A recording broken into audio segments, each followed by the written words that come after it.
तीन वाक्य दिए थे, तीन संयोगों से यद्यपि अनादि से जुड़ा हुआ हूं।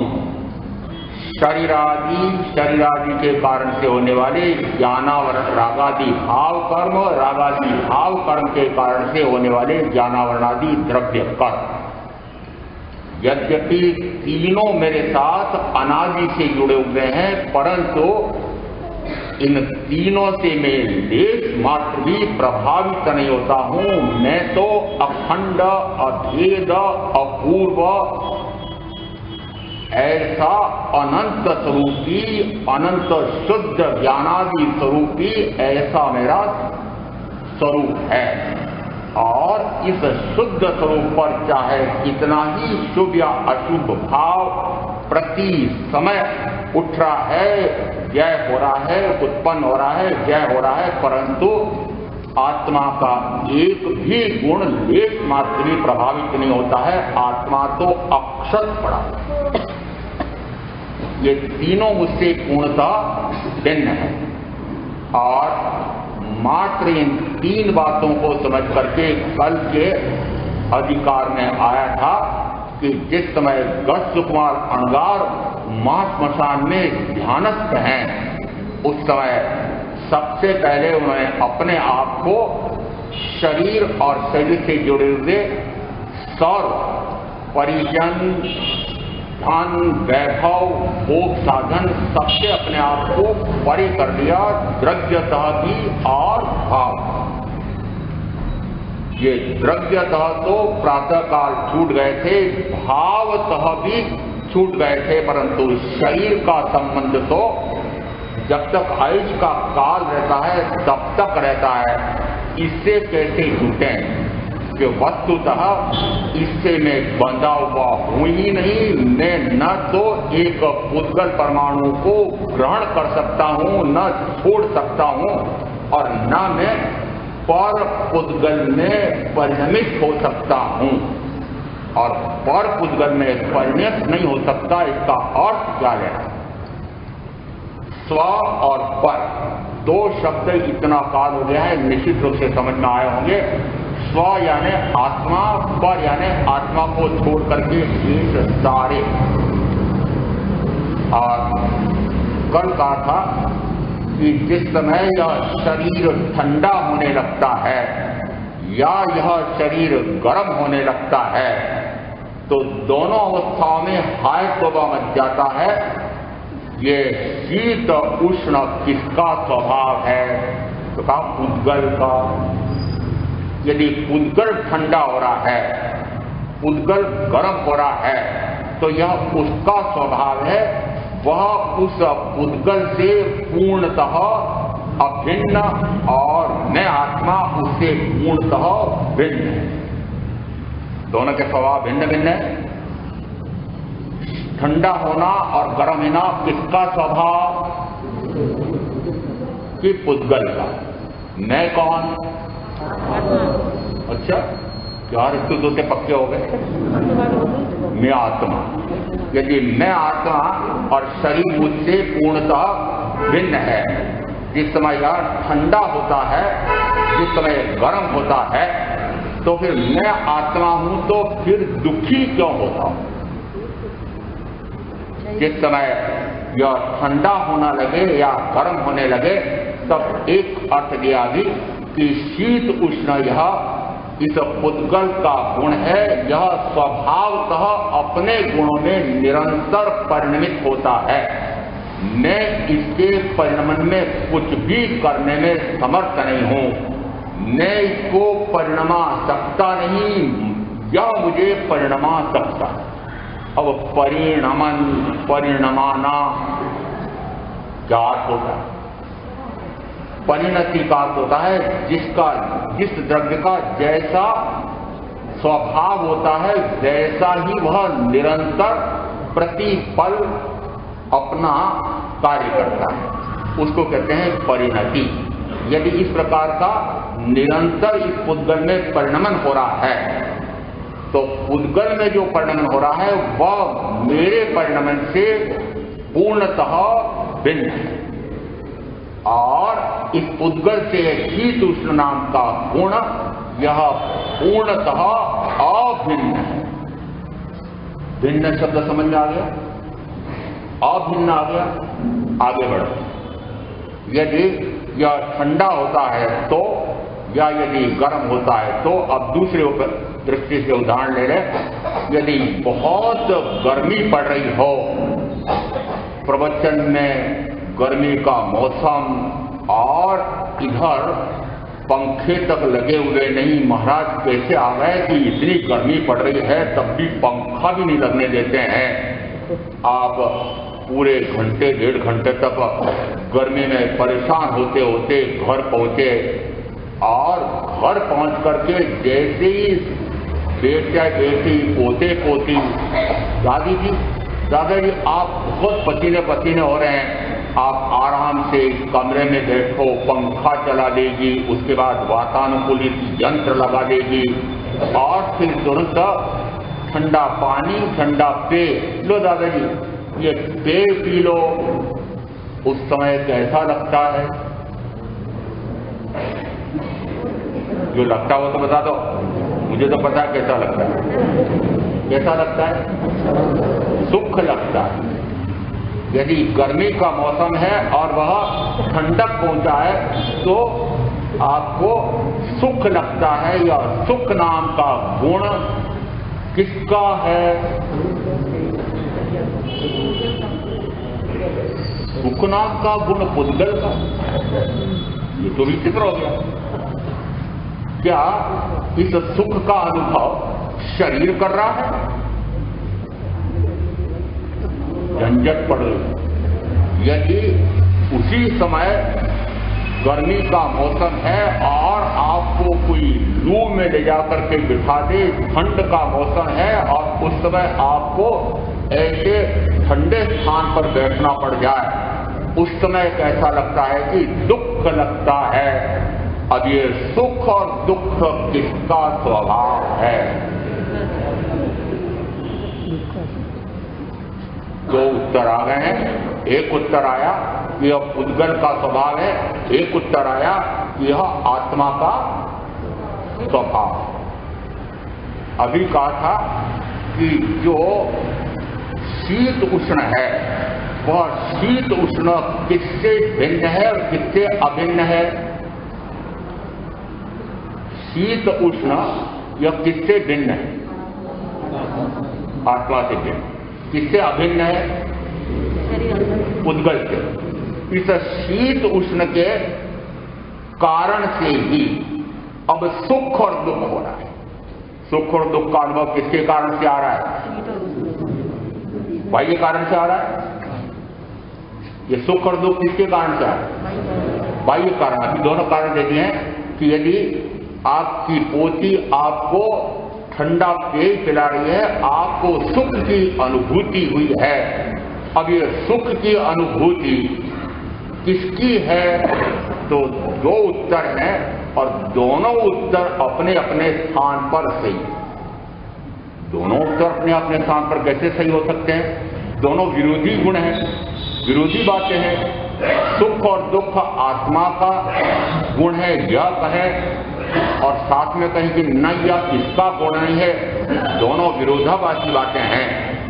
वस्तुतः तत्वतः ये जो सुख है या जो दुख है यह पर पदार्थ के माध्यम से हो रहा है, पुद्गल पदार्थ के कारण से। कारण कौन है? कारण कौन है? कारण पुद्गल है। वो ठंडा पेय है, पंखा है, वह वातानुकूलित यंत्र है, उसके कारण से आपको सुखानुभूति हो रही है। यदि ठंड का मौसम है और हीटर लगा दे तो उस समय आपको अच्छा लगता है, यह सुख का अनुभव है। इससे विपरीत में हो तो दुख का अनुभव होता है। ये जो सुख और दुख का अनुभव तो आत्मा का है, आत्मा को हो रहा है। अनुभव किसको हो रहा है? आत्मा को। पर आत्मा का स्वभाव है। यदि आत्मा का स्वभाव है तो अभी आपने स्तवन में सुना था कि मैं तो आनंद का धाम आत्मा हूं और आनंद का धाम परमात्मा होते हैं, अरिहंत परमात्मा और सिद्ध परमात्मा, उनको भी इसी प्रकार की सुखानुभूति और दुखानुभूति होती है क्या? नहीं होती। वे आत्मा नहीं है क्या? आत्मा है कि नहीं? आत्मा है तो फिर उनको भी तो यदि कोई सुख पहुंचा है तो उनको सुख का अनुभव आना चाहिए, यदि दुख दे तो दुख का अनुभव आना चाहिए। उनको नहीं आता है और आपको आता है, यह अंतर क्या है? दोनों एक ही है ना। जब मैं आत्मा, मैं ही परमात्मा, मैं जैसा आत्मा वैसे वे परमात्मा, जैसे वे परमात्मा वैसा मैं आत्मा, तो फिर जैसा मुझे सुख और दुख का अनुभव आ रहा है किसी अन्य निमित्त के कारण से, तो उनको भी अन्य के निमित्त के कारण से सुख और दुख का अनुभव क्यों नहीं आ रहा? गुत्थी हो गई है। गुत्थी इसलिए हो गई है कि पहले मूल बात को पकड़ी नहीं। सुख और दुख किसके कारण से हो रहा है? आत्मा के आश्रित है कि पुद्गल के आश्रित? पुद्गलाश्रित है तो वह सुख का जो अनुभव आ रहा है वह पौद्गलिक अनुभव है, दुख का अनुभव आ रहा है वह पौद्गलिक अनुभव है। और पुद्गल आश्रित जो अनुभव है, जैसे कि अनुभव तो मेरा है परंतु पौद्गलिक अनुभव है, इसलिए कहा जाएगा कि यह आत्मा से अत्यंत भिन्न है और पुद्गल से अत्यंत अभिन्न है। समझ में आया? तो पुद्गल से अत्यंत अभिन्न, यानी पौद्गलिक ही है, पुद्गल से ही उत्पन्न हुआ है। पुद्गल ने उत्पन्न नहीं किया परंतु पुद्गल के आश्रित होकर के मुझे अनुभव में आया है। तो निमित्त कौन बन रहा है? तो कि निमित्त पुद्गल बन रहा है और पुद्गल के निमित्त से ही वह अनुभव जो आप कर रहे हैं वह किन कारणों से कर रहे हैं, किसके माध्यम से कर रहे हैं? तो कहा जाता है इंद्रियों के माध्यम से। किसके माध्यम से? यदि आपको पोती ने ठंडा पेय पिलाया है, वातानुकूलित यंत्र में बिठाया है, तो स्पर्श सुख है। इसका कौन सी इंद्रिय का सुख है? स्पर्शेंद्रिय का सुख है। स्पर्शेंद्रिय के सुख दो प्रकार के होते हैं, एक तो शरीर का स्पर्श और दूसरा भोग का। तो यहाँ अभी स्पर्श सुख प्राप्त हो रहा है। यदि ये स्पर्श का सुख जो अनुभव में आ रहा है वह बाह्य में किसी ठंडी वस्तु से हो रहा है, ठंडी हवा से हो रहा है और शरीर के इस स्पर्श नाम की इंद्रिय के माध्यम से हो रहा है। और अभी सुना था स्तवन में, मैं तो परमात्मा हूं। अब यदि अपने आप को परमात्मा मान करके, परमात्मा जान करके अनुभव करोगे तो अनुभव कौन सा होगा? इंद्रियातीत होगा या इंद्रियों के माध्यम से होगा? ये अरिहंत परमात्मा इंद्रियातीत हो गए। उनका अनुभव, उनका सुख, उनका आनंद कैसा है? इंद्रियों के माध्यम से। अरिहंत परमात्मा को इंद्रियों के माध्यम से जानना, देखना, अनुभव करना पड़ता है क्या?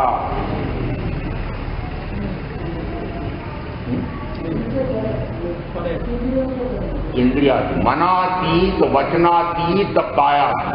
मन वचन काया है कि नहीं?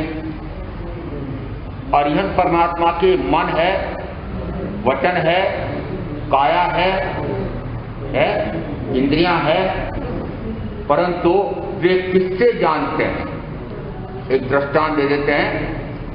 शंख श्रावक ने अपने साथी श्रावकों को तीर्थंकर परमात्मा का प्रवचन सुनने के बाद फिर जैसा प्रवचन में तत्व स्वरूप सुना होगा वैसा सुन करके और आपस में सलाह करके फिर शंख श्रावक उन साथी श्रावकों को कहते हैं कि आप कल विपुल अशनपान खादिम स्वादिम बनाना और अपन एक दूसरे से ले दे करके और सुखपूर्वक भोजन करके फिर पौषध करेंगे।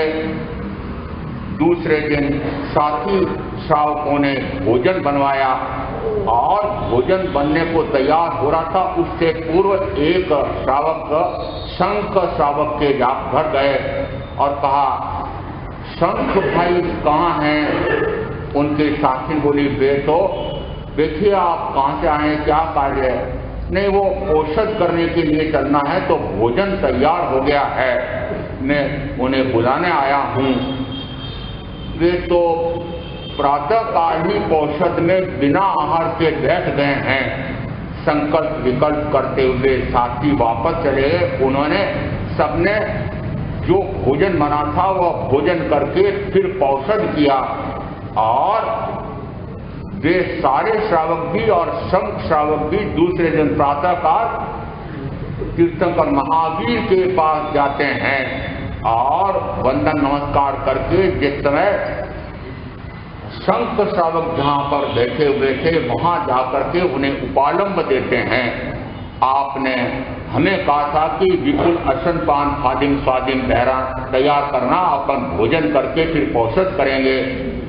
आपने ऐसा कैसे किया? ऐसा उपालंब दे रहे थे।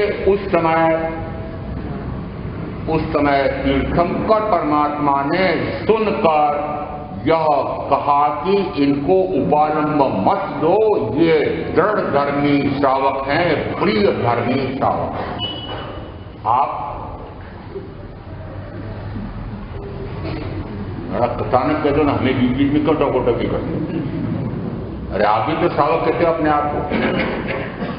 जड़ धर्मी प्रिय धर्मी हो क्या? और अब यहां पर बात आ रही है, उन्होंने जो उपालंब दिया उस उपालंब को देते समय तीर्थंकर परमात्मा ने सुन करके उन्हें कहा कि उपालंब देने योग्य नहीं है। क्या केवली परमात्मा को सुन करके फिर उपयोग लगा करके और फिर बोलना पड़ता है? बोलो कौन उत्तर दे रहा है?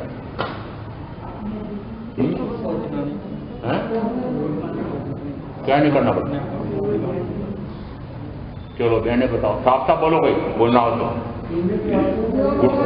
मुड़ करते रहते हो, साफ बोलो ना, आपसे बोलना है जो उनको इंद्रियों से सुन करके जान करके और फिर उपयोग लगा करके बोलने की आवश्यकता नहीं है। यदि ऐसा हो रहा हो तो मानना कि केवली नहीं। केवली का ज्ञान कैसा? केवली का ज्ञान का अर्थ होता है उन्हें सकल प्रत्यक्ष ज्ञान हो गया है, इंद्रिय सापेक्ष ज्ञान नहीं। कौन सा नहीं है? आत्मा को सीधे आत्मा का पूर्ण ज्ञान प्रकट हो चुका है, इंद्रियों के माध्यम से नहीं जानते हैं। अब आत्मा के माध्यम से अपने आत्मा को भी और सर्व लोक को, सर्व आत्माओं को जानते हैं। यदि सीधे आत्मा से आत्मा को जानने की शक्ति, पर पदार्थ को जानने की शक्ति प्राप्त हो गई है तो फिर इंद्रियों की आवश्यकता पड़ेगी? कान से सुनना पड़ेगा? कान से सुनना पड़ेगा क्या? फिर उनको मुंह से भोजन करके फिर सुख का अनुभव लेना पड़ेगा क्या? और दूसरी बात करें, भोजन कौलाहार करके सुख का अनुभव आता है क्या? फिर नई समस्या खड़ी कर। बोलो ना, हाँ ना बोल दो, हाँ बोल दो या ना बोल दो? क्या? अरे मैंने सीधा उत्तर पूछा था कि कौलाहार करके उनको भोजन के सुख का अनुभव आ रहा है क्या? भोजन कर रहे ना, अनुभव नहीं आ रहा? भोजन करते नहीं है, ये भी एक नई बात आ गई। श्वेतांबर परंपरा ये मानती है, औपनिक सूत्र में आया है, पहले ही अध्ययन आया है। उस समय तीर्थंकर महावीर नित्य भोजी थे, इसलिए उनका शरीर सौष्ठव ऐसा दिखाई दे रहा था। और फिर सूत्रकार ने उन महावीर के एक एक शरीर के एक एक अंग का पशु पक्षी पेड़ पौधों से तुलना कर करके सारा वर्णन किया है। तो वहां शब्द आया है, उस समय तीर्थंकर महावीर नित्य भोजी थे।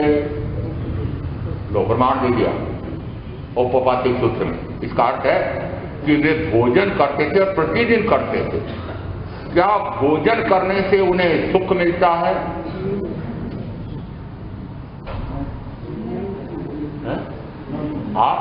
आपको किससे मिलता है? आप तो कह रहे मैं भी परमात्मा, अभी सुना था।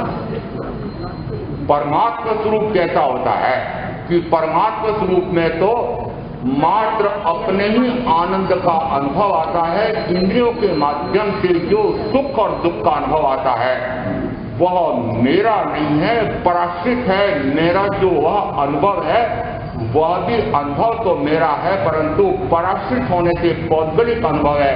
इसलिए कहा यदि शीत उष्ण पुद्गल का स्वभाव है तो शीत उष्ण के माध्यम से जो अनुभव आ रहा है वह भी पुद्गल से अत्यंत अभिन्न और आत्मा से अत्यंत भिन्न है। अब आगे बढ़ते हैं।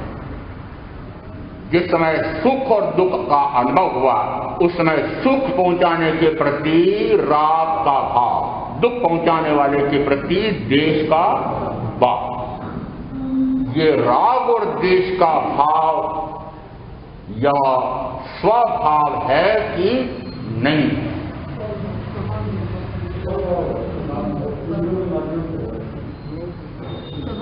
आना बोलो। आत्मा का स्वभाव है? नहीं, पक्के हो। आत्मा का स्वभाव नहीं। आत्मा का स्वभाव नहीं, इसका अर्थ है कि सदा का एक जैसा जो भाव रहता है उसे स्वभाव कहा जाता है। और राग या द्वेष, शुभ या अशुभ, आकुलता या व्याकुलता, संकल्प या विकल्प, वह को ये मेरा स्वभाव नहीं है। ये पर पदार्थ के माध्यम से, पुद्गल कर्म के कारण से बाह्य में कोई पौद्गलिक व्यक्ति, वस्तु, स्थिति, परिस्थिति सामने आती है, उस समय मुझे सुख और दुख का अनुभव आता है और सुख और दुख का अनुभव पहुंचाने वाले उसके प्रति राग और द्वेष का भाव आता है। अब सिद्धांत समझना, राग और द्वेष ये आत्मा से अत्यंत भिन्न है और पुद्गल से अत्यंत अभिन्न है। पुद्गल से अभिन्न है, यानी ये राग द्वेष किससे जुड़े हुए हैं? क्योंकि राग द्वेष पुद्गल से जुड़े हुए हैं। जिस समय ऐसा पक्का हो जाता है उस समय कहा जाता है कि उसने अपने परमात्मा स्वरूप का ज्ञान और भान कर लिया है। और ऐसा परमात्मा स्वरूप का जब ज्ञान और भान हो जाता है तो जैसा परमात्मा अरिहंत, परमात्मा सिद्ध, उनको जैसा निरंतर अनुभव आता है अपने आप के आनंद का अनुभव, वैसा का वैसा अनुभव चौथे गुणस्थान पर आता है तो कहा जाएगा कि चौथा गुणस्थान। चौथा गुणस्थान कौन सा? ये जितने सामायिक पचक करके रहते हैं भाई बहन, कौन से गुणस्थान पर गिनते हो? पांचवें पर। और चौथे पर अनुभव क्या आता है? चौथे पर अनुभव आता है ये शीत उष्ण के स्वभाव से में पूर्णता भिन्न।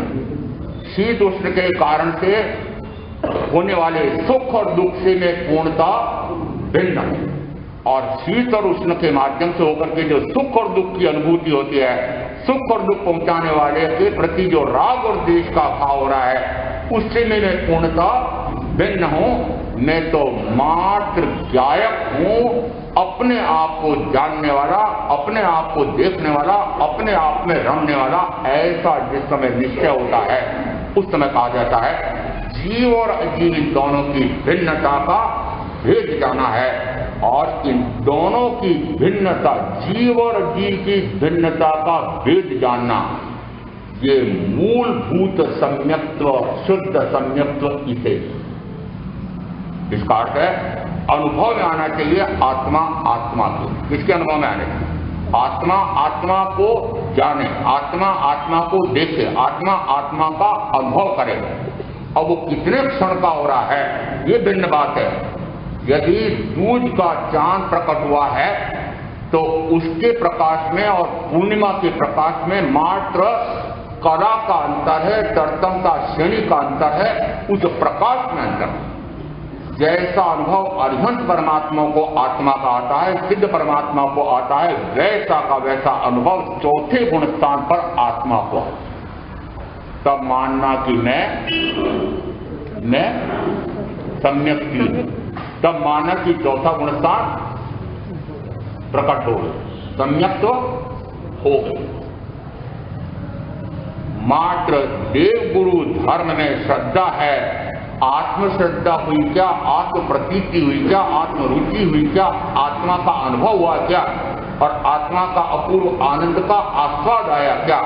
यदि आत्मा का आस्वाद आ जाता है उस समय बाहर में इंद्रिय विषयों के जो भोग हो रहे हैं वह विष हो जाते हैं, वह उनको भोगना ही नहीं चाहता है, उनको भोग करके जड़ जैसे मार डालता है। उसी प्रकार से निरंतर जन्म और निरंतर मरण, निरंतर जन्म और निरंतर मरण, ऐसा वह करना नहीं चाहता है। और इंद्रिय विषयों के माध्यम से जो भोग है उसका फल आता है अनंत जन्म और अनंत मरण।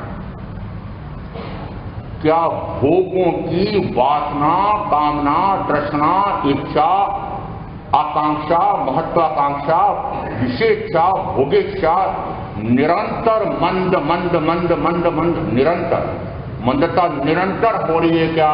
यदि निरंतर मंदता हो रही है, यदि कषाय निरंतर क्रश होते जा रहे हैं, यदि राग द्वेष मोह निरंतर पतले पड़ते जा रहे हैं, यदि हिंसा, झूठ, चोरी, मैथुन, परिग्रह इन 5 पापों में प्रवृत्ति निरंतर घटती जा रही है, तो मान लेना कि ज्ञान दर्शन चारित्र प्रकट हो गया।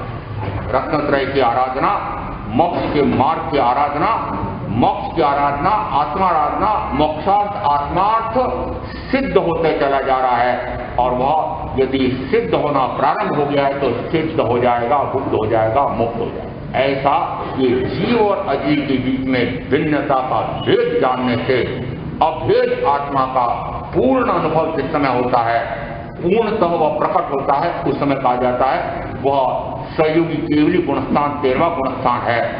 और उसका प्रारंभ कहाँ है तो कहा चौथे गुणस्थान के पहले कदम पर। ऐसा जिस समय ज्ञात होता है उस समय ये 3 जो बताए थे, शरीर आदि, राग आदि और ज्ञानावरणादि। अब ज्ञानावरणादि कर्म में 10 प्रकार के अवस्थाएं कर्म की बताई थी। दूसरी अपेक्षा से ये कर्म मुख्यतः 8 प्रकार से बांटे गए हैं। 4 को कहा घाती और 4 को कहा अघाती। घाती किसे कहते हैं तो जो आत्मा के निज गुणों में घात करते हैं, हानि करते हैं, उन्हें कहा जाता है घाती। और जो आत्मा के निज गुणों में लेश मात्र भी हानि नहीं पहुंचा सकते हैं, उनको कहा जाता है अघाती कर्म। मेरे निज गुण में ज्ञान, दर्शन, सुख, वीर्य आदि अनंत गुण हैं। अपेक्षा से ये ज्ञान गुण, ज्ञानावरणीय कर्म, दर्शन गुण, दर्शनावरणीय कर्म इनने ढक रखा है। और मोहनी कर्म मुझे अपने स्वयं के सुख का अनुभव नहीं करने देता है। दर्शन मोहनी कर्म मुझे मिथ्या भ्रम में डालता है कि अमुक व्यक्ति में, वस्तु में, स्थिति में, परिस्थिति में सुख है, इन्हें देख, इन्हें जान, इन्हें भोग। और ऐसा भ्रम में डाल करके जिसमें चारित्र मोहनी उसी भोग में मुझे लीन करता है, वह कहलाता है मोहनी कर्म, जिससे मैं अपने स्वयं के सुख का अनुभव नहीं करते हुए मात्र इंद्रियों के माध्यम से जो सुख का अनुभव आता है उसी को सुख मानता हूं। परंतु क्या निरंतर आपको सुखी सुख मिलता है? नहीं मिलता। दुख भी मिलता है क्या? सुख भी है और दुख भी है। यह सुख और दुख पूर्वोपार्जित पुण्य पाप या साता वेदनी असाता वेदनी पर निर्भर है। और आत्मा का सुख किस पर निर्भर है? आत्मा का सुख भी, ये इंद्रियों का सुख तो इंद्रियों के कारण से मिलेगा। बाहर में कोई व्यक्ति वस्तु स्थिति मिलेगी, अनुकूल मिलेगी तो सुख, प्रतिकूल मिलेगी तो दुख। अब पूछ रहे ये बाह्य के निमित्ताधीन सुख दुख के अतिरिक्त अब मुझे अपने आप को सुख प्राप्त करने का, सुख प्राप्त करके आनंद में लीन होने का, सुखानंद में लीन होने का, ज्ञानानंद में लीन होने का ऐसा भाव वह किसके आश्रित है? स्वाश्रित। किसके आश्रित है? स्वाश्रित। यह स्वयं से ही स्वयं को प्राप्त होगा। किससे प्राप्त होगा? कहां से प्रकट होगा? स्वयं से प्राप्त होगा।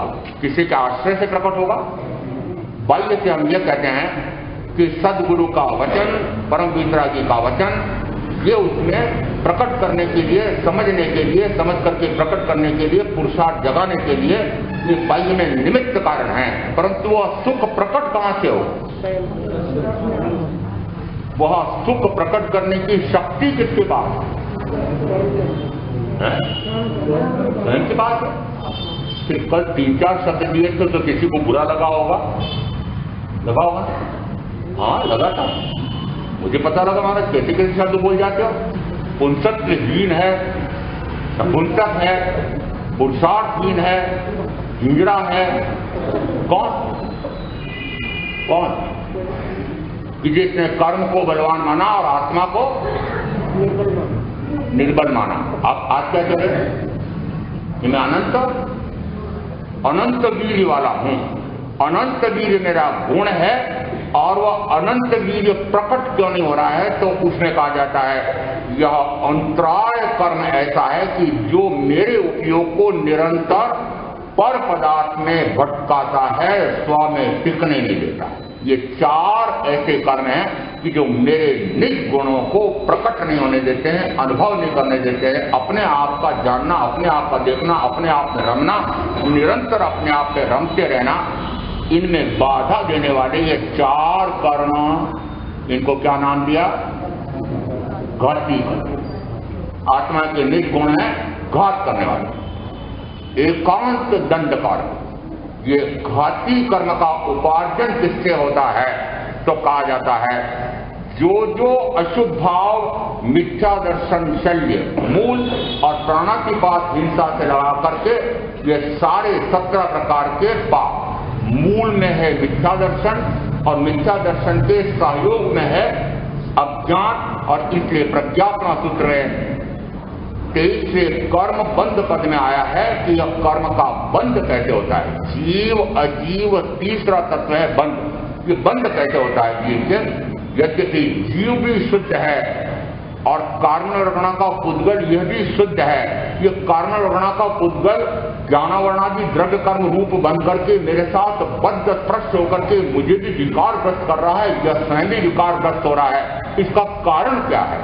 तो फिर प्रज्ञापना सूत्र में आया 23 से कर्म बंध पद में ज्ञानावर्णी कर्म के उदय में दर्शनावर्णी कर्म का उदय आता है। दर्शनावर्णी कर्म के उदय में दर्शन मोहनी कर्म का उदय होता है। दर्शन मोहनी कर्म के उदय में मिथ्या भाव होता है। और मिथ्या भाव क्या, ये भी समझना पड़ेगा, क्योंकि बहुत सारे ऐसे हैं कि जो ये परिश्रम में आते हैं। वो बातें पहले हो चुकी, परंतु आपको वापस याद आ जाएगा। जो नए आए हैं उनको भी सुनना मिल जाए कि कौन सा मिथ्या भाव है। या शरीर मैं हूं, मेरा है, परिजन मेरे हैं, ये भाव क्या है?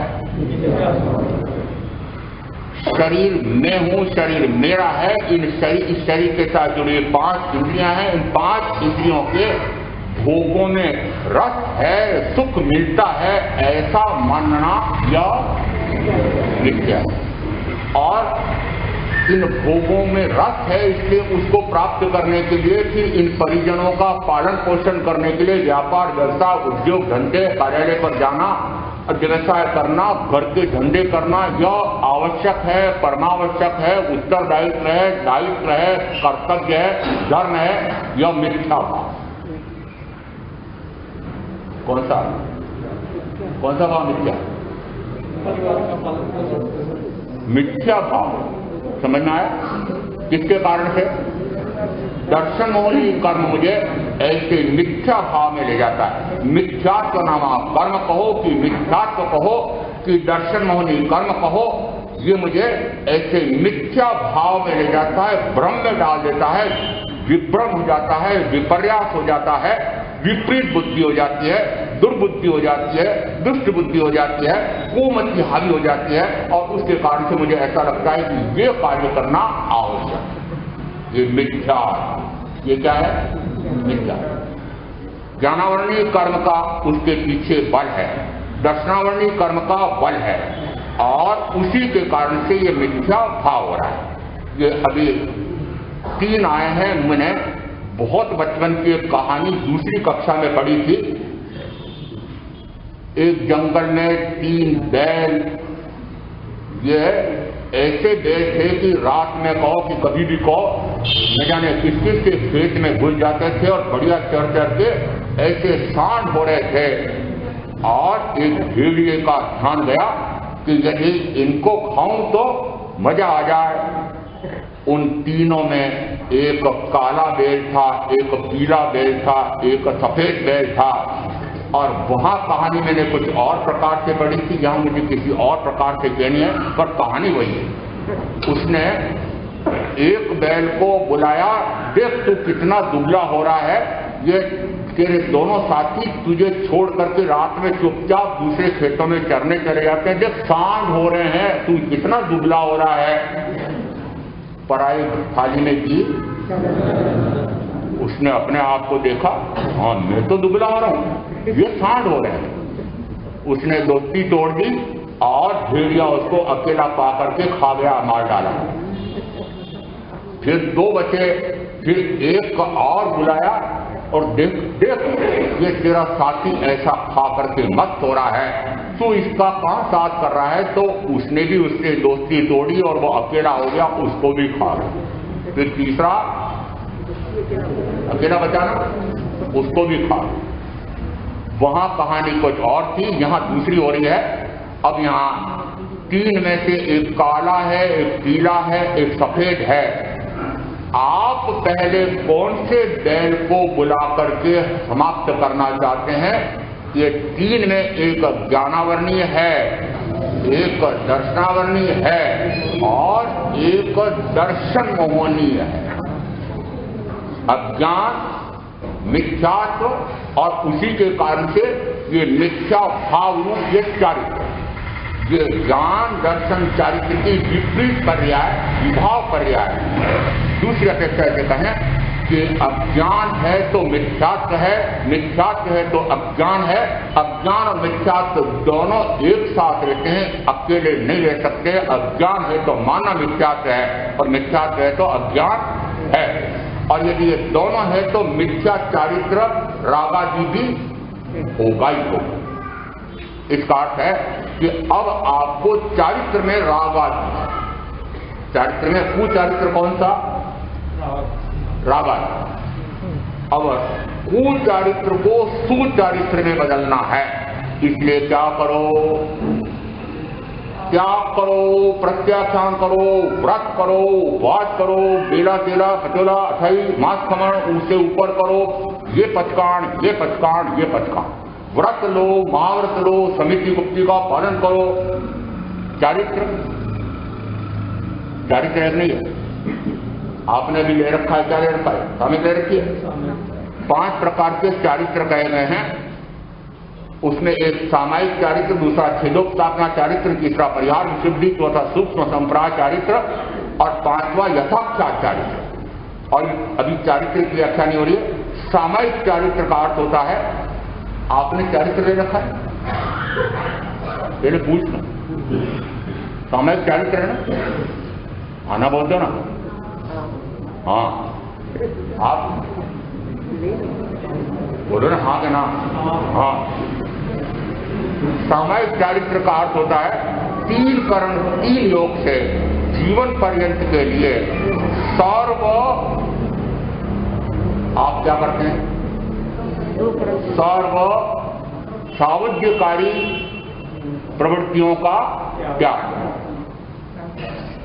जीवन पर्यंत के लिए 3 करण 3 योग, जीवन पर्यंत के लिए 3 करण 3 योग। सर्व सावधियों की क्रिया का परित्याग सामायिक चारित्र है। अब आपने पहले जिन ने कहा हाँ तो अपनी तुलना कर लेना, वो चारित्र आपका है क्या? चारित्र का सामायिक चारित्र काट क्या हुआ है? 3 करण 3 योग से जीवन पर्यंत के लिए सर्व सावधियों की क्रिया से परे होना सामायिक चारित्र। इसका अर्थ है चारित्र की परिभाषा दीजिए ना।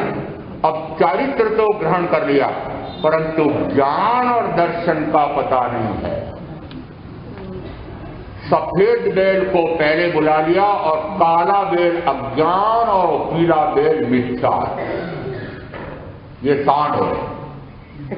कौन हो रहे हैं? ये सांड। ये वो जो ये 2 सांड ये आपके उस सारे चारित्र को निगल जाते हैं। कहते हैं 2 किसान पहले अपने, उदाहरण पुराने हैं, अपनी रस्सी भी खुद बुनते थे, बटते थे। जिस समय वे रस्सी बट रहे थे, एक व्यक्ति एक तरफ एक यंत्र लेकर के घुमाता रहता है, दूसरा व्यक्ति रस्सी बटता है और घंटा 1.5 घंटा हो गया। दूसरा व्यक्ति जो बट रहा था उसने देखा कि मैंने कितनी बटली होगी। जैसे वह पीछे देखता है, एक काला पाड़ा उस रस्से को खाता चला जा रहा था। उसने क्या समझा कि मैंने कितनी रस्सी बट ली है।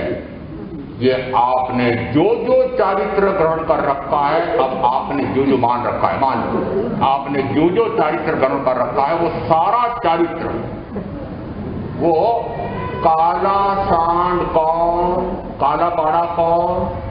अज्ञान। और उसके साथ जुड़ा हुआ कौन? मिथ्या। ये दोनों निगलते चले जा रहे हैं और आपने समझ लिया कि मेरे तो मोक्ष मार्ग पर आरूढ़ हो गया हूं, मोक्ष की आत्मा की साधना हो रही है। अरे अज्ञान और मिथ्या तो बैठा हुआ है और मात्र चारित्र ग्रहण करने से मोक्ष कैसे हो सकता है? तीनों की या चारों की एकता रूप मोक्ष का मार्ग है, ऐसा प्रारंभ के प्रवचन में यहाँ हुआ था। ज्ञान, दर्शन, चारित्र, तप, चारों से युक्त मोक्ष का मार्ग है। चारों एक साथ चाहिए, चारों एक समय में चाहिए, चारों एक समान चाहिए, चारों में कोई विरोध भी नहीं चाहिए, चारों में एक रूपता चाहिए, और तब कहा जाएगा कि वह मोक्ष का मार्ग बनता है। प्रारंभ भी और पूर्णता भी, ये चारों की पूर्णता वह मोक्ष होता है, केवल ज्ञान कहलाता है। इसका अर्थ है कि मात्र चारित्र से या मात्र तप से ऐसा मत मान लेना कि मोक्ष का मार्ग चल रहा है। यहाँ 4 अघाती कर्म, इनमें नाम, गोत्र, आयुष और वेद नहीं। नाम कर्म का अर्थ होता है शरीर का सानंद संस्थान स्वर, साथ में आपके यश अपयश आदि कई बातें तय करने वाला बल, बुद्धि, ये जो जो बातें तय होती है वो नाम कर्म से तय होती है। दृष्टांत देकर कहते हैं कि जिस समय मिट्टी के भिन्न भिन्न प्रकार के वह साधन बनाता है कुंभकार, वह नाम देता है, यह कलश है, यह दीपक है, यह बेलड़ी है, यह हंडा है, आदि आदि। उसी प्रकार से ये भिन्न भिन्न नाम दे रखे हैं। अमुक का ऐसा नाम है, अमुक का ऐसा नाम है, वह नाम कर्म नहीं है। नाम कर्म का अर्थ होता है जिस नाम कर्म से शरीर का सानन संस्थान आदि यह प्राप्त होता है, वह नाम कर्म। दूसरा गोत्र कर्म, जिसके कारण से उसको सम्मान या असम्मान तिरस्कार से बुलाया जाता है। तीसरा आयुष कर्म, कि वह आयुष कर्म क्या कार्य करता है कि उतने काल तक वह अमुक भाव में अमुक शरीर के साथ आत्मा रहेगा, ऐसा आयुष कर्म। कब बनता है? तो यहाँ व्याख्या प्रकृति सूत्र के 25.8 में आया है कि आयुष का काल, आयुष का कर्म अनजाने बंधता है और आत्मा के ही शुभाशुभ भावों से कर्णोपाय द्वारा यह आयुष कर्म का बंध होता है। भाव किसके? आत्मा के स्वयं। और जिस समय आयुष का बंध पड़ता है उस समय प्रज्ञापना सूत्र के 6ठे और उसी प्रकार से स्थाना सूत्र के 6ठे स्थान में आया कि आयुष कर्म का जब बंध पड़ता है उस समय 6 बातें एक साथ तय हो जाती है। तद जाति नाम निर्गतायु, गति नाम निर्गतायु, स्थिति नाम निर्गतायु, अनुभाव नाम निर्गतायु, शरीर या अवगाहना नाम निर्गतायु और प्रदेश नाम निर्गतायु। ये 6 बातें एक साथ तय हो जाती है। अनुभाव का अर्थ है कि वह जिस भाव में जा रहा है उस भाव में उसको रस कैसा मिलेगा, कड़वा मिलेगा कि मीठा मिलेगा, कितने काल तक मिलेगा, स्थिति। और फिर कहा शरीर की अवगाहना छोटी होगी कि बड़ी होगी, या शरीर की रचना वह संस्थान खराब होगा या अच्छा होगा। वज्र ऋषभ नारा सानन यह सर्वोत्कृष्ट माना जाता है, उस अपेक्षा से सानन उत्कृष्ट होगा कि निकृष्ट हो गया होगा, ऐसा जो तय कराने वाला। ये सारी बातें कब तय हो जाती है कि आयुष का काल जिस समय तय होता है उस समय ये 6 बातें एक साथ। तद जाति नाम निर्गतायु, यदि जाति में एकेंद्रीय, द्विंद्रीय, त्रिंद्रीय, चौंद्रीय, पंचेंद्रीय 5 जातियां हैं। अब 5 जातियों में से तिर्यंत में 5 जातियां हैं, तिर्यंत में 5 जातियां। अब तिर्यंत गति का बंध किया है, आया है गति नाम निर्गतायु कि कौन सी गति में जाना है यह भी तय हो जाता है। आयुष का काल बांधा उस समय गति भी तय हो गई, पर अब वो तिर्यंत गति का तो बंद हो गया, परंतु तिर्यंत गति में फिर कौन सी जाति में जाएगा। तो यदि आयुष काल जब बंधेगा उस समय तय हो जाएगा कि वह एकेंद्रीय में जाएगा कि द्विंद्रीय, त्रिंद्रीय, चौंद्रीय, पंचेंद्रीय में जाएगा।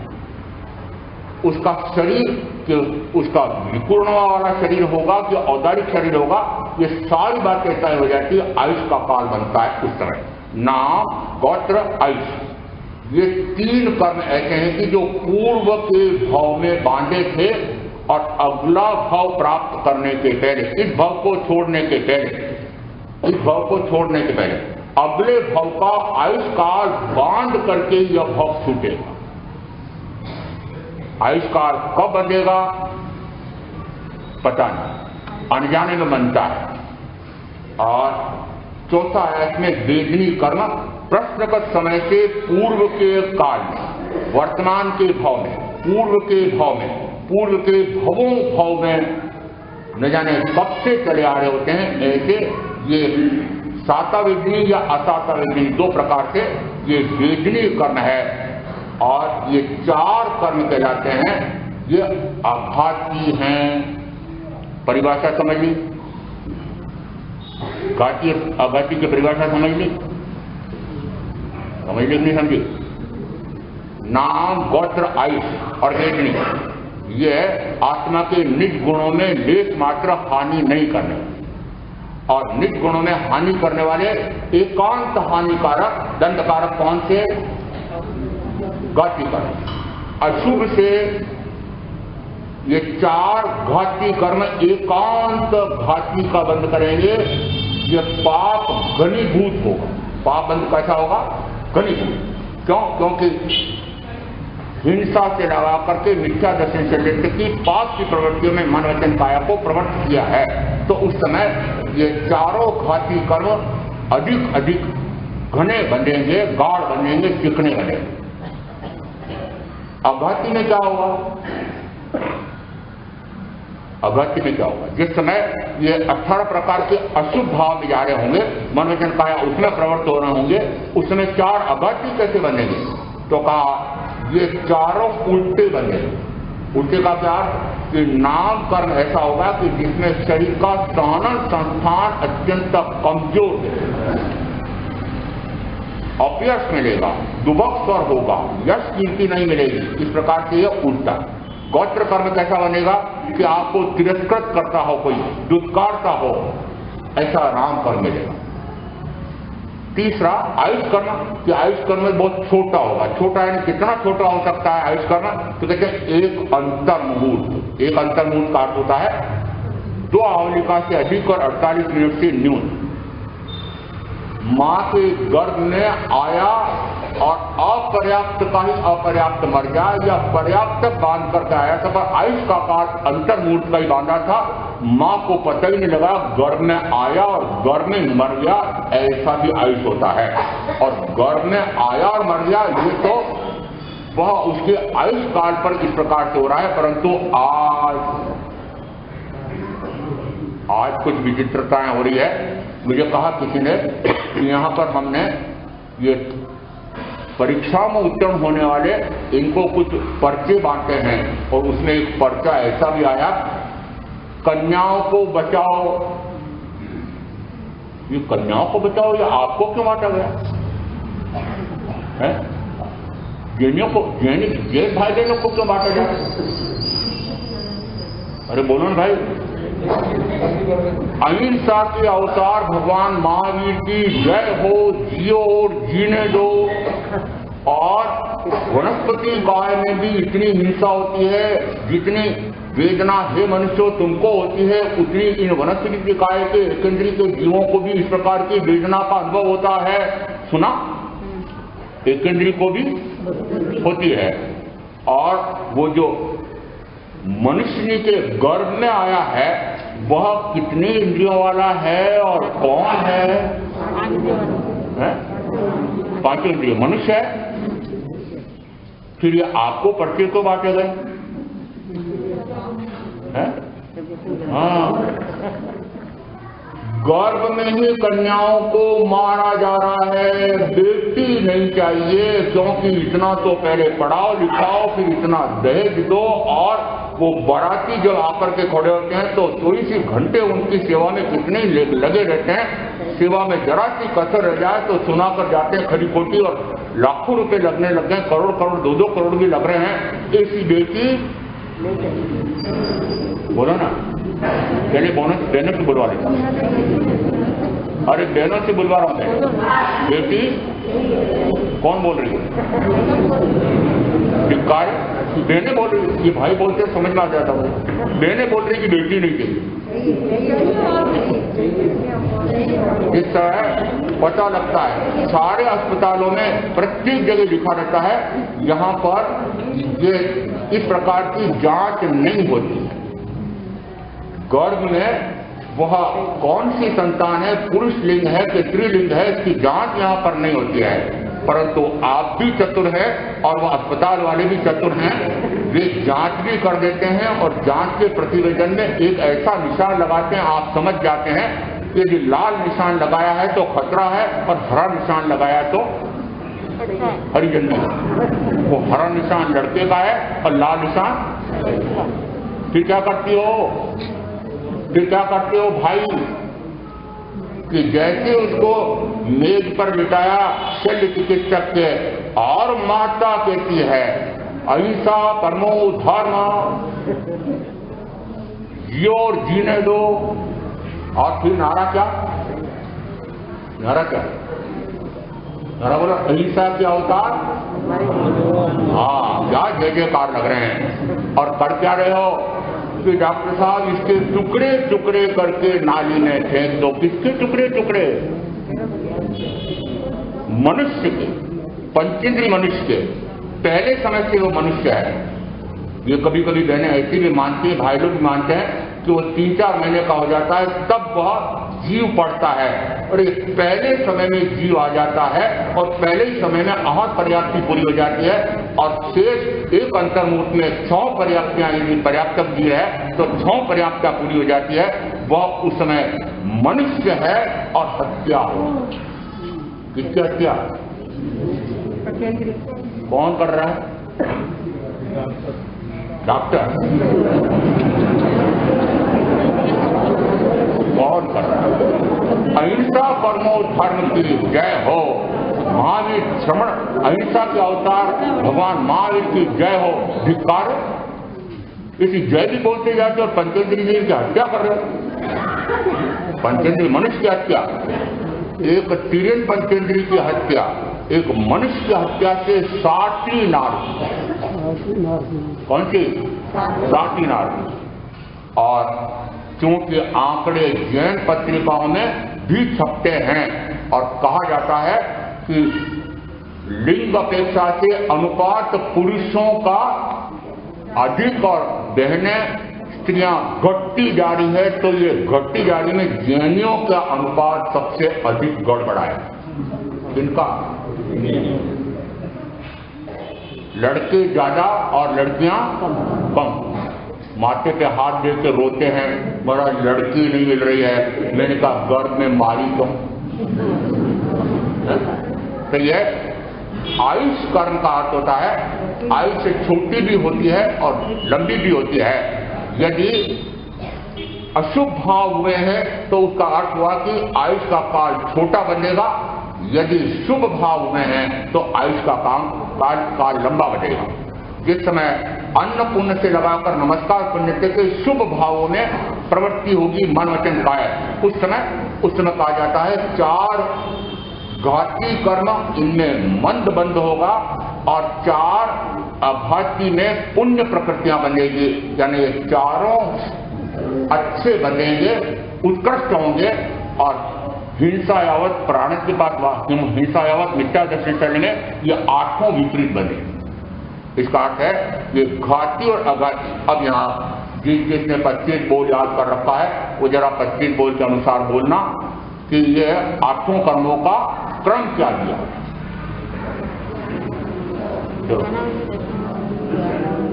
जोर से बोला ना, इसलिए लगती है उंगलियों पर लगे, उंगलियों पर गिन रहे, मुंह से नहीं बोल सकते। ज्ञानावर्णीय, ज्ञानावर्णीय, दर्शनावर्णीय, वेदनीय, मोहनीय, नागोत्रायित और अंतरा। यहाँ ये आपके 25 बोल बनाने वाले ने गलती कर दी क्या? ये क्रम कैसा कर दिया? आगमों में भी क्रम यही दिया हुआ है। अब यहाँ समझना है कि वेदनी कर्म के घाती के बीच में क्यों रखा है। पहले दिया ज्ञानावर्णीय, फिर दिया दर्शनावर्णीय और फिर दिया वेदनीय। यदि ज्ञानावर्णीय कर्म के कारण से ज्ञान के स्थान पर अज्ञान में जा रहा है, अपने आप को जानने के स्थान पर को अपना जान रहा है, दर्शनावर्णीय कर्म के कारण से पर को अपने रूप देख रहा है और अपने को देखता नहीं है, ऐसे ही 2 कर्म के उदय में, 2 कर्म के उदय। अब 2 कर्म का जिस समय उदय है उस समय वेदनी कर्म उदय में आता है। कोई वेदना पहुंचाने वाला, हानि पहुंचाने वाला, आपकी प्रतिष्ठा को माथे को ठोकने वाला या माथे को प्रतिष्ठा को ठेस पहुंचाने वाला, ऐसा गाली देने वाला कोई न कोई बाहर में निमित्त आकर के खड़ा हुआ है। अब वह निमित्त क्या करा रहा है? वेदना क्या कर रहा है? अरे आप क्या कर रहे हो? क्या करते हो? क्या करते हो? हाईलाइट करते हो। कल क्या सुना था? अभी 2 दिन से अधिकार क्या चल रहा था कि शरीर मेरा नहीं है, शरीर के माध्यम से होने वाली वेदना मेरी नहीं है, यह कर्म फल है और मैं कर्म रूप भी नहीं हूँ, ज्ञानावर्णादि कर्म रूप में नहीं हूँ, मैं ज्ञानावर्णादि कर्म के फल रूप भी नहीं हूँ, मैं मात्र ज्ञान चेतना हूँ, मैं मात्र दर्शन चेतना हूँ। ये कर्म के माध्यम से होने वाली वेदना वह मैं नहीं हूँ, मेरी नहीं है, उसका अनुभव मुझे नहीं करना है, यह परजन्म अनुभव है। यह मेरा नहीं है, यह वेदना मेरी नहीं है। दूसरी अपेक्षा से यह शरीर तो वेदना की मूर्ति है, रोगों का घर है।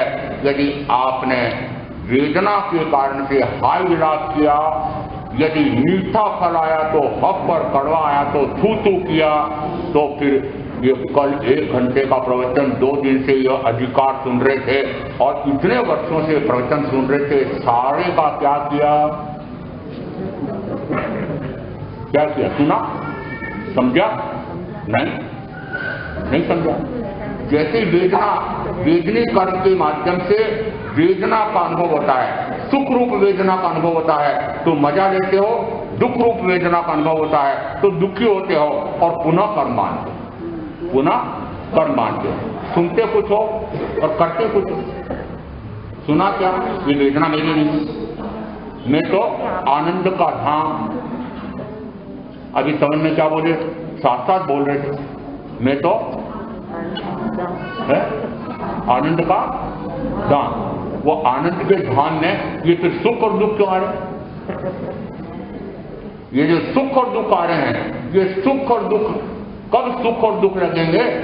ये इन सुख में सुखी होने का भाव, अच्छा लगने का जो भाव, या दुख में दुखी होने का जो भाव आ रहा है, उसके पीछे बल किसका है? ज्ञानावरणी का, दर्शनावरणी का और दर्शन मोहनी का। क्रम आया था अभी, प्रज्ञापना का क्रम देखा। ज्ञानावरणी कर्म के उदय से दर्शनावरणी कर्म का उदय होता है, दर्शनावरणी कर्म के उदय से दर्शन मोहनी कर्म का उदय आता है, और दर्शन मोहनी कर्म के उदय में फिर मिथ्या भाव होता है कि यह मुझे सुख पहुंचा रहा है, यह मेरा प्रिय है, इससे राग करना चाहिए, ये दुख पहुंचाने वाला ये मेरा अप्रिय है, ये शत्रु है, इस दुष्ट को मारना चाहिए, ये तो शत्रु है। उसके प्रति द्वेष का, वैर का, हिंसा का, क्रोध का भाव आ रहा है। क्यों आ रहा है? क्यों आ रहा है? इसलिए आ रहा है कि अभी अज्ञान से ज्ञान में नहीं आए हैं, अदर्शन से दर्शन में नहीं आए हैं, मिथ्यात्व से सम्यक्त में नहीं आए हैं, और उस समय इस प्रकार की वेदना आती है, तो उस वेदना से अनुकूल मिलने पर मजा और प्रतिकूल मिलने पर दुखी होते हैं, और पुनः मोहनी कर्म से लगा करके पुनः 7-8 प्रकार के कर्म का बंद होता है। अभी पहले मैंने पूछा था कि बताओ वेदनी कर्म घाती है कि अघाती है? अघाती का क्या? आत्मा के निज गुण में हानि न करने वाला। अब आपका अनुभव क्या है? आपका अनुभव क्या है भाइयों? बोलो। वेदनी कर्म आता है, उस समय यदि पुनः 7-8 कर्म का बंद हो रहा है, तो ये वेदनी कर्म आपको अपने निज गुण में हानि करके ज्ञानावरणी, दर्शनावरणी, मोहनी, अंतराय कर्म का बंद करवा रहा है क्या? करवा रहा है। फिर महावीर को समझा क्या? जिस समय होने वाले 24 तीर्थंकर, उनके साता वेदनी कितनी, सबकी एक अपेक्षा से गिरना कि सारे के सारे राजकुमार, और श्वेतांबर परंपरा के अनुसार एक राजकुमार है, और दोनों में माना जाता है 3 चक्रवर्ती। ये जो इतना राज्य वैभव, इतना भोग, इतने भोग साधन, ये सारा सुख जो मिला है, ये कौन से कर्म के उदय से? साता वेदनी कर्म से। अब वे साता का इस सुख का मजा ले रहे थे, मजा ले रहे थे, बोलो मजा ले रहे थे। आप फिर आराधक कैसे हो? आराधक कैसे? यदि वे होने वाले तीर्थंकर, जिनको हमने अपना परम आराध्य माना है, उन्होंने तो महलों में रहकर के, भोगों में रहकर के भी, वे भोगों के स्थान पर भोग करके भी अभोगी रहते थे, निर्लिप्त, उदासीन, निष्क्रिय, अवृद्ध, अनासक्त रहते थे, और ऐसा भोगते तो जाते थे, परंतु भोग में रस नहीं होता था, तो भोगते जाते थे, छूटते जाते थे। भोग कर त्याग करे ज्ञानी लघुकर्मा बनते हैं, खगकुल समय इच्छाचारी हो स्वच्छंद विचरण को करते हैं, ऐसा उत्तराधीन सूत्र में ऐसे इन विशिष्ट ज्ञानियों के लिए संदर्भ में आया है। भोगते जाते हैं और छोड़ते जाते हैं, भोगते जाते हैं, छूटता जाता है, भोगते जाते हैं, छूटता जाता है। आपके बीच में हमारा क्यों पूछो? मैंने कहा पूछ तो लेना पड़ेगा ना कि ज्ञानी का और आपका तुलना तो करनी पड़ेगी। ज्ञानी क्या करते हैं और आप क्या कर रहे हैं, यार पता तो लगाओ कि भोगते जा रहे हैं और छूटता जा रहा है। अब छूटता जा रहा है कि छूटता जा रहा है, उसका प्रमाण देता हूं मैं कि जिस समय वर्धमान राजकुमार को माता पिता ने कहा बेटा शादी कर लो, उन्होंने शादी कर ली। पत्नी ने कहा भोग लो, भोग लिया। बेटी ने कहा प्यार कर लो, प्यार कर लिया। भाई ने कहा अभी तो शौक हुआ है, रुक जाओ, रुक गए। मैंने कहा महायुग कैसे क्षायक दृष्टि हो, जो जैसा कहता है वैसा मान लेते हो। अरे वे उनके बीच में रहते हुए भी उनके बीच में नहीं रहते थे। कैसे रहते थे? तो कहा जाता है न काम भूगा समन उयंती याग भूगा विगम उयंती, ये तपो उसी परिगय सुतेश मोहा विगम उड़े, कि भोग विकृति में नहीं ले जाते हैं, न भोग विकृति में ले जाते हैं। जो विकारग्रस्त होता है, जो भोगों में परितप्त रहता है, आसक्त ग्रस्त रहता है, वह भोग में जाकर के कर्म का बंद करता है। उसके लिए कहा, दूसरा दिया ऊषवणे अखाणम उवासो वणिजो समासेना तम्मा भुजंता जिदिंत्या होती उपवासा, कि जिसने कषायों को शांत कर दिया है, जिसने इंद्रिय विषयों को जीत लिया है, वह खाते हुए भी अनाहारी है। दृष्टांत आता है, मात्र समझने के लिए है, मुझे अन्य बच्चों की बात पुष्ट नहीं करना है, परंतु दृष्टांत आता है कि जिस समय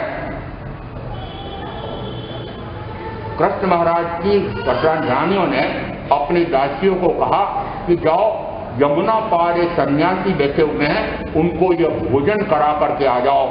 जैसी वे जाती हैं तट पर, यमुना पूर्व पड़ती, उनका निकले कैसे, जाए कैसे, वापस लौटी। रानियों ने कहा यमुना को कहना कि यदि कृष्ण महाराज योगी राज हों तो हमें रास्ता दे देना। और यमुना ने रास्ता दे दिया। वे सन्यासी को भोजन करा करके वापस लौटी। फिर यमुना पूर्व पे थी, अब खुद क्या करें, कैसे जाएं। वापस गई, सन्यासी का एक शिष्य बैठा हुआ था। शिष्य ने कहा यमुना को कहना कि जिन सन्यासी को हमने भोजन कराया है, उन्होंने भोजन नहीं किया है। यदि वे भोजन नहीं कर रहे थे ऐसा बोलना, तो वह बोली, वैसे ही बोली तो रास्ता दे दिया। अब वे बड़े आश्चर्य में कि जिनके 16,000 या 32,000 ऐसी रानियां हैं, और वे कृष्ण महाराज योगी राज, योगों से परे, मन वचन काया की प्रवृत्ति से परे, आत्मा में लीन रहने वाले ऐसे कैसे हो सकते हैं। उन रानियों को, उन दासियों को आश्चर्य हो रहा था, परंतु वे भोगते हुए भी अभोग। कृष्ण महाराज की कथा भी आपके आ चुकी है। वे एक 60 समय मृत्यु हो गए थे, और उसके साथ उनको तीर्थंकर नाम गोत्र कर्म का बंद पड़ा था। जिस समय जैसी पता लगा कि ये ऐसी देवलोक के समान द्वारिका भी नष्ट हो जाएगी, और नष्ट कैसे होगी कि दीपायन ऋषि के कोप से होगी। और दीपायन ऋषि का कोप क्यों हो गया कि ये यादव कुल के नौजवान, ये जिस समय शराब में मस्त होकर के और उस ऋषि पर शराब फेंकेंगे और पागल जैसा व्यवहार करेंगे, तो क्रोधित होकर के ऐसी आग उगल देगा कि यह द्वारिका नष्ट हो जाएगी। वह द्वारिका कहो कि आपकी हिरण्मयी चार कहो, कि आपका कुल कहो, कि आपका परिवार कहो, कि आपके बेटे बेटी कहो, पोते पोती कहो, वे नष्ट कब होंगे, वो कुल नष्ट कब होगा, हिरण्मयी का नाश कब होगा कि शराब। इससे महाराज ये बात फिर आपने हमारी जबान क्यों गई। और मैंने कहा कि मैं पहले भी, दीक्षा के पहले भी मैं सुनता था, लड़की देखने के लिए लड़का यहाँ आते थे कि भाई यहाँ लड़की देना पता लगाना मुश्किल है। तो मैंने उदयपुर के तो पता नहीं भैया, कह नहीं सकते कि वो शराब नहीं पीता हो। वो तो बहुत पुरानी बात है। उसके बाद तो 50 साल और बीत गए हैं। अब लाखों पति की जगह करोड़ों पति हो गए, और शिक्षा बड़ी ऊंची हो गई, और जितनी जितनी ऊंची खानदान हो गई, उतने उससे ऊंची जाति की, कौन सी ऊंची जाति। और कब रात में थोड़ी सी कहाँ शुरू हो गई आपको पता है, माता पिता को पता है? पता ही नहीं। क्यों? क्योंकि आपने तो 8वीं के बाद भी उसको बाहर धकेला है, किसी ने 10वीं 11वीं के बाद धकेला हुआ। आपको पता है कितना रुपया मंगा रहा है, कहाँ खर्च हो रहा है, कहाँ जा रहा है, कहाँ घूम रहा है, क्या शेर सपाटे हो रहे हैं, कौन गुलछटे उड़ा रहा है, पता ही नहीं है। न जाने कौन कौन से दुर्गुण आ जाते हैं, पता ही नहीं लगता है। और आप भी आजकल ऐसा कहने लगे हैं, और ये जमाना बदल गया है, चलता चलता। इसलिए कहा ये शराब से नाश किसका? अरे शरीर का नाश, परिवार का नाश, धन का नाश, और चतुर्गति में अनंत जन्म मरण का भ्रमण। एक पूरा आगम दुख विपाक सूत्र में इन सप्त कुव्यसनों के लिए आया है कि 7 कुव्यसनों में से किसी एक कुव्यसन का भी सेवन करने वाला फिर 7वीं नारकी में बार बार 7वीं तिरित पंचेंद्री, 6वीं तिरित पंचेंद्री, 5वीं तिरित पंचेंद्री, ऐसा करते करते अनंत काल तक भटकता है। किसके कारण से? 7 कुव्यसन। पता है क्या आपके परिजनों में से सारे 7 कुव्यसनों से पूर्णतः परे हैं? ये जिस तरह ये पता लगा कि द्वारिका नष्ट हो जाएगी, भगवान अरिष्टनेमि ने कहा कि ऐसा ऐसा होगा।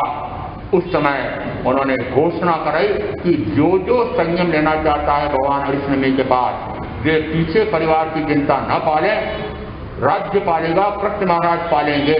और कईयों को दीक्षा देने के लिए प्रेरणा देते हैं, अपनी पटरानियों को दीक्षा में देते हैं। मुझे बहुत लोग कहते हैं महाराज हमारे यहाँ पर भी भिक्षा के लिए पधारो ना, तो मैं कहता हूँ भाई भिक्षा के लिए तो मैं आ जाऊंगा। आप जैसे कृष्ण महाराज ने अरिष्टनेमि परमात्मा को भिक्षा में दी थी, वैसे आप भी देना चाहते हैं भाई बहन? तो मैं भी आ जाऊंगा। देना चाहते हो? जिस समय मैं अकेला हो गया था, थोड़ा काल ऐसा रहा था अकेला, बड़ी दया आती थी मेरे को, बहुत भाई बहनों को आती। मैंने कहा यदि आपको दया आ रही है तो भाई अपने पति को दे दो, अपने बेटे को दे दो, अपने पोते को दे दो। अरे महाराज मैं क्या करूं, वो तो इसकी इच्छा पर है। दूसरा दीक्षा ले तो संयमी जीवन है, और अपना बेटा पोता ले तो, बेटी पोती ले तो नहीं, मेरा तो इकलौता है, इकलौता। देखो उन्होंने क्या किया, अपने सारी रानियों को दीक्षा दे दी, अपने पुत्रों को, पौत्रों को, पुत्र वधुओं को। कितनी कितनी दीक्षाएं, अरिष्टनेमि के परिवार में से कितनी दीक्षाएं। और ऐसा जो संयम में आगे बढ़ाता है, संयम लेने वालों को प्रेरणा देता है, संयम के लिए आज्ञा देता है, उसको तो तीर्थंकर नाम गोत्र कर्म का उपार्जन होता है। और संयम लेने वाले को कोई बाधा देता है तो, और उसमें समवायन सूत्र में एक समवाय आया है, उसने कहा वह महामोहनी कर्म का बंद करता है। महामोहनी कर्म का फल होता है निरंतर चक्रगति में भटकना, यहाँ तक कि नरक और निगोद में जाना। इसका अर्थ है कि ऐसे कृष्ण महाराज यद्यपि भोगों में के बीच में रहते थे, तब भी अभोगी। महावीर ने 30 वर्ष के भर यौवन में यदि दीक्षा ली है तो निश्चित है कि 20-22 वर्ष की नव यौवना अप्सरा जैसी यशोदा महारानी को छोड़ा है। भोगों में यदि उनको रस आया होता तो छूट नहीं सकती, छूट सकती थी? अपने अनुभव से बोलो, अपने अनुभव से बोलो, छूट रही है क्या? छूट रहे हैं क्या? नहीं छूट रहे। कार्तिक रस आ रहा है, रस आ रहा है तो फल क्या होगा? यदि भोगों में रस आ रहा है तो कर्म का भयंकर बंध। इसे कहा जाता है कि जिस समय ये भोगों में रस है, ऐसी मान्यता है तो वह मिथ्यात्व है, वह अज्ञान है। और उसी के कारण से ये मिथ्या चारित्र में इंद्रिय विषयों का सेवन होता है, और उसी के कारण से कर्म का बंध होता है।